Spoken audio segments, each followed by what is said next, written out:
మరి కాసేపట్లో TDP BJP కూడా జాయిన్ అవుతారు. రైట్, దుర్గా శ్రీరామ్ గారు నమస్తే. నమస్తే అండి. బ్రేక్ఫాస్ట్ న్యూస్ కి స్వాగతం.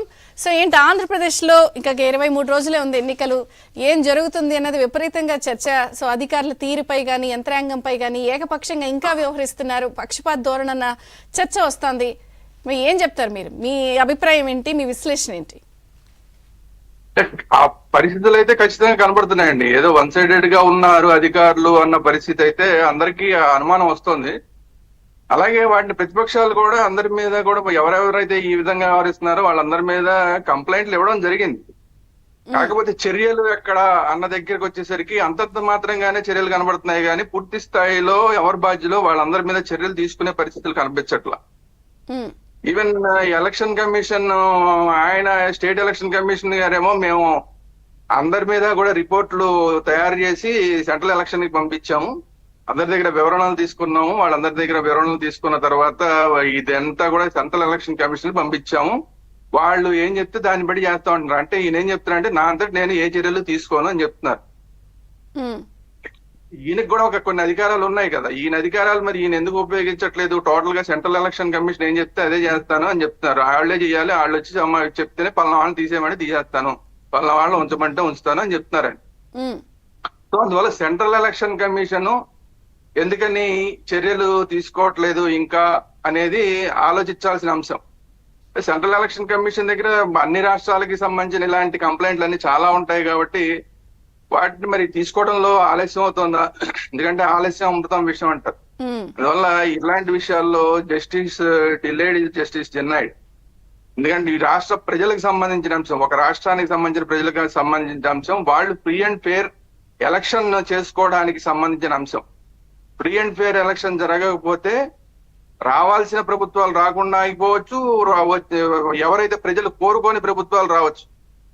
అది ప్రజాస్వామ్యానికి విరుద్ధం. సో దీని మీద ఖచ్చితంగా సెంట్రల్ ఎలక్షన్ కమిషన్ సీరియస్ గా చాలా తొందరగా నిర్ణయాలు తీసుకోవాల్సిన అవసరం ఉంది. అయితే మీరు అన్నారు ఎంత వీళ్ళని వారిస్తున్నా కూడా వీళ్ళందరూ ఇలాగే ఇంకా ఎందుకు వ్యవహరిస్తున్నారు అనేది ఆలోచిస్తే దీనికి 3 కారణాలు కనిపిస్తాయి. ఒకటి, ప్రతిపక్షం ఎట్టి పరిస్థితుల్లోనూ మళ్ళీ అధికారంలోకి రాదు, మళ్ళీ ఈ ప్రభుత్వం అధికారంలోకి వస్తుంది, అందువల్ల మనం ఏం చేసినా చెల్లుబాటు అవుతుంది వాళ్ళు అనుకుంటే ఇలా ప్రజలు అనుకోవాలి కదా. ప్రజలు ఏమన్నా బాహాటం వీళ్ళకి వేసేస్తామని చెప్పి మైకుల్లో పెట్టుకుని తిరిగి అలసి చెప్పరు కదా. అది రెండోది, ఈ ప్రభుత్వం ఖచ్చితంగా అధికారంలోకి వస్తుంది, మనం ఇంకా చేయగలిగింది ఏమీ లేదు అన్న పరిస్థితి రావడం. ప్రతిపక్షాలు అధికారంలోకి వచ్చేస్తాయి, ఇంకా మనం ఏం చేసినా ఏం ప్రయోజనం లేదని అనుకోవడం ఒకటి. మూడోది, ఈ ప్రతిపక్షాలని ఎట్టి పరిస్థితుల్లోనూ అధికారంలోకి రాకుండా చేయాలి. ఎందుకంటే అధికారంలోకి ఈ ప్రభుత్వాలు వస్తే గనక, ఇందాక మీరు చెప్పారు కొన్ని ఆటకి సంబంధించిన రూల్స్ చెప్పారు. ఫుట్బాల్ చూస్తే ఫుట్బాల్ లో ఫస్ట్ ఎవరైనా తొండాట ఆడితే ఎల్లో కార్డు చూపిస్తారు, ఫస్ట్ వార్నింగ్, మళ్ళా ఎల్లో కార్డు చూపిస్తారు, 2 సార్లు ఎల్లో కార్డు అయిపోయిన తర్వాత ఇక 3ఓసారి రెడ్ కార్డు చూపిస్తారు.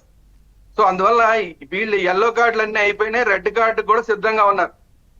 సో ఈ రెడ్ కార్డు కనుక మనకు వచ్చేస్తే మన మీద పర్మనెంట్ గా కూడా ఈ మచ్చ ఉండిపోతుంది.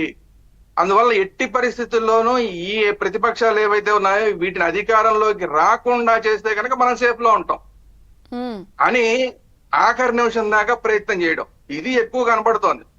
ఎందుకంటే ఈ అధికారులకి ఇప్పుడు నేనున్నాను, నాకు ఎవరు వస్తే నాకేమి, చంద్రబాబు నాయుడు గారు వస్తే నాకేమి, పవన్ కళ్యాణ్ గారు వస్తే నాకేమి, పురంధరేష్ గారు వస్తే నాకేమి, జగన్ గారు వస్తే నాకేమి, అట్లాగే ఉండాలి కదా. అధికారులు కూడా అట్లాగే ఉండాలి. ప్రభుత్వంలో ఉన్నారు తప్ప రాజకీయ పార్టీలకు అనుబంధంగా లేరు, ప్రభుత్వానికి అనుబంధంగానే వీళ్ళు ఉంటారు తప్ప రాజకీయ పార్టీలకు అనుబంధంగా ఉండరు.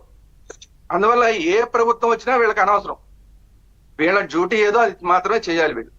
కానీ అది కాకుండా ఒక పార్టీని తీసుకొచ్చే ప్రయత్నాలు కానీ, లేదంటే వేరే పార్టీలు రాకుండా ఉండే ప్రయత్నాలు కానీ చేస్తారంటే ఇదే కారణం. ఏంటంటే ఎక్కువ కనబడుతున్న కారణం, ఎట్టి పరిస్థితుల్లో మనందరి మీద కూడా ఎల్లో కార్డులు అన్నీ అయిపోయినాయి. ఇప్పుడు ఎలాగైతే లాస్ట్ గవర్నమెంట్ లో వెంకటేశ్వరరావు గారు మీద ఈ ప్రభుత్వం వచ్చిన తర్వాత చర్యలు తీసుకుని 5 సంవత్సరాలు బట్టి పాపం ఆయన పోరాటం చేస్తూనే ఉన్నాడు ఆయన. అట్లా ఈ ప్రభుత్వం కనుక ఇప్పుడు మారిపోతే అప్పుడు ఒక్క వెంకటేశ్వరరావు గారి మీద ఏదో ప్రయత్నాలు చేశారు, ఆయన ఇప్పుడు కూడా సక్సెస్ఫుల్ గా పోరాటం చేస్తున్నారు. ఇప్పుడు ఎంతమంది అయిపోతారు, ఎంతమంది మీద, అందరి మీద చర్యలు తీసుకుంటారు మనందరికి కూడా చాలా డేంజర్ పరిస్థితుల్లో ఉన్నాం మనం. కాబట్టి ఆ పరిస్థితుల్ని మనం తప్పించుకోవాలంటే ఎట్టి పరిస్థితుల్లో ఇప్పుడున్న ప్రతిపక్షాలను అధికారంలోకి రాకుండా చేయాలన్న ప్రయత్నం కనిపిస్తున్నట్టుగా ప్రజల్లో భావన మారే అవకాశం ఉంది కాబట్టి మన హ్యాండ్స్ లో ఎంత వరకు పాసిబిలిటీ ఉందన్నది చేస్తున్నారు. మరి అప్పుడు ఎలక్షన్ కమిషన్ కు వచ్చిన ఫిర్యాదులు మిగిలిన రాష్ట్రాల్లో పశ్చిమ బెంగాల్ నుంచి ఒక 6 రాష్ట్రాల్లో డీజీపీలని, సిఎస్ని, ప్రత్యేక ప్రధాన కార్యదర్శులను అందరినీ మార్చారు కదా. ఏపీలో ఈ ఉదాసీనతపై కూడా చర్చ ప్రారంభమైంది కదా. 100% దీని మీద చర్చ జరుగుతుంది. ఆ పరిస్థితి రాకుండా ఉండాలంటేనే సెంట్రల్ ఎలక్షన్ కమిషన్ తొందరగా చర్యలు తీసుకోవాలి. సెంట్రల్ ఎలక్షన్ కమిషన్ అనగానే మనకి తెలుసు ఇంకా దాని మీద ప్రభావాలు చూపించి ఇప్పుడు స్టేట్ ఎలక్షన్ కమిషన్ మీద అనేకమైన ప్రభావాలు కనపడుతున్నాయి, మనం చూస్తూనే ఉన్నాం. అలాగే సెంట్రల్ ఎలక్షన్ కమిషన్ మీద కూడా ప్రభావాలు చూపిస్తాయి. కాకపోతే ఏంటంటే ఇప్పుడున్న సెంట్రల్ గవర్నమెంట్ కి సంబంధించిన భారతీయ జనతా పార్టీ ఈ కూటమిలోనే ఉంది. నష్టం ఏదైనా జరిగితే ఈ కూటమికే నష్టం జరుగుతుంది. అందువల్ల తొందరగా చర్యలు తీసుకోవాల్సిన బాధ్యత కూడా సెంట్రల్ గవర్నమెంట్ మీద ఉంది. At the same time central Bharatiya Janata party కూడా దీని మీద చర్యలకి కనీసం సెంట్రల్ ఎలక్షన్ కమిషన్ దగ్గరికి వెళ్ళి మాట్లాడాలి. అది కొంత జరుగుతున్నట్టుగా అనిపిస్తుంది నాకైతే, కొంత జరుగుతున్నాయి. ఎందుకంటే సెంట్రల్ పార్టీకి సంబంధించిన నాయకులు కూడా కొంతమంది వెళ్ళి కంప్లైంట్ చేశాడు ఎలక్షన్ కమిషన్ కి. సో అందువల్ల ఆ ప్రయత్నం అయితే జరుగుతున్నట్టు కనబడుతోంది, కానీ దీని మీద సీరియస్నెస్ అనేది కొంత తగ్గిందేమో అనిపిస్తోంది. ఎందుకంటే పురంధరేశ్వరి గారు ఎవరి మీద అయితే కంప్లైంట్ చేశారో వాళ్ళల్లో కూడా కొంతమంది మీద చర్యలు తీసుకున్నారు అంటేనే ఎంతో కొంత దీంట్లో మార్పు వచ్చింది అనేది కనబడుతోంది. బట్ మీరు ఇందాక మనం మాట్లాడుకున్నట్టు టైం దాటిపోతోంది. ఈ టైం దాటిపోయిన తర్వాత లాస్ట్ మినిట్ లో వచ్చిన వాళ్ళు ఎంతవరకు చేయగలుగుతారు. ఇంకొకటి ఏంటంటే ఇందులో ప్రధానమైన అంశం, మొన్న కొంతమంది మీద చర్యలు తీసుకుని ఆ చర్యలు తీసుకున్న వాళ్ళ ప్లేస్ లో మళ్ళీ ఎవరిని వేయాలని మళ్ళీ సిఎస్ గారిని అడుగుతారు. సిఎస్ గారు 3 పేర్లు ఈ 3 పేర్లు కూడా అధికార పార్టీకి అనుకూలంగా ఉన్న వాళ్ళ పేర్లు ఇచ్చారు అనుకోండి, ఈ 3 ఎన్నుకోవాల్సి వస్తుంది. ఇది సమస్య.